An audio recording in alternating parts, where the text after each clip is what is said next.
तुमचं काय केलेलं आहे, भारत सरकारच्या SID पोर्टलला रजिस्टर केलेलं आहे. कोणत्या पोर्टलला?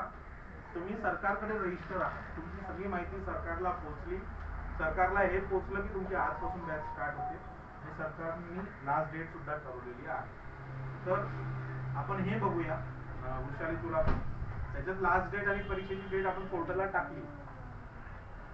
जर काही कारणाचा रविवारी क्लास घेतला आणि बॅच लवकर संपली, आपण परीक्षेची तारीख ठेवली समजा 15 जून, तुमची परीक्षा संपली कितीला? 1 जूनलाच संपली.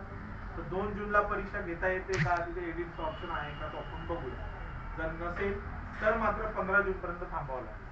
मग कोणाचं लग्न आलं, कोणाचं काय आलं, जे काय आलं तुम्हाला घरी सांगायला लागेल की 15 जूनला परीक्षा आहे, त्या दिवशीच तुम्हाला येऊन परीक्षा द्यावी लागेल. जो परीक्षा देणार नाही तो काय होईल? फेल होईल. आणि जो फेल होईल त्याला काय मिळणार नाही? गव्हर्नमेंट. हे बेसिक हे सगळ्या शाळांमध्ये सारखंच आहे. म्हणजे आमच्याकडे नाही, सगळ्यांकडेच कसं असतं की 10वीची परीक्षा आहे मुलाची आणि घरात लग्न आहे, आई म्हणते लग्नात लक्ष देऊन तिकडे जा. घरात कोणी वारलं तरी पण ते वारल्याचं वेगळं, तुझी 10वीची परीक्षा आहे, तुला पेपरात जावं लागेल. तसंच आपल्या बाबतीत सुद्धा आहे, आपलं फिक्स आहे डेट परीक्षेची.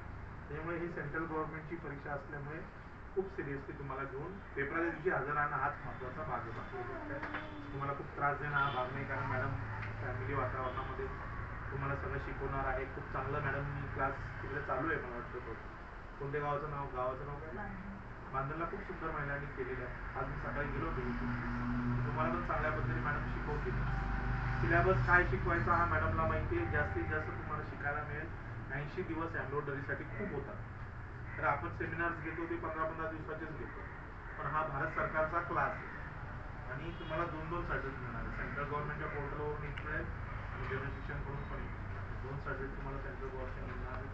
त्याच्यामुळे हा कोर्स खूप चांगल्या पद्धतीने शिकून घ्या. त्याचे स्पीचेस आहेत वेगवेगळे,